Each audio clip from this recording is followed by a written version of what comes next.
আসসালামু আলাইকুম। আবারও এমবাপ্পের মন্তব্যে কড়া জবাব দিল এমিলিয়ানো মার্টিনেজ। কি বলেছিল কিলিয়ান এমবাপ্পে? বিস্তারিত জানতে আমাদের সাথেই থাকুন।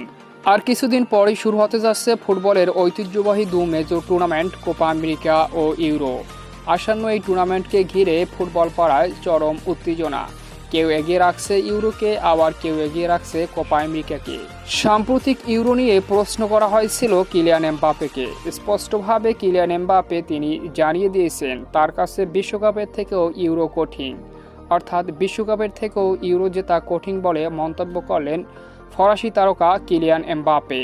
এমবাপ্পের এমন হাস্যকর মন্তব্যে এমিলিয়ানো মার্টিনেজ জবাবে বলেন, আমরা জানি বিশ্বকাপ সব থেকে কঠিন, আর বিশ্বকাপের চেয়ে কঠিন কিছুই নেই, এটা আমরা সবাই জানি। এভাবেই বলেছিলেন এমবাপ্পের এমন মন্তব্যে এমিলিয়ানো মার্টিনেজ সাম্প্রতিক এক সাক্ষাৎকারে।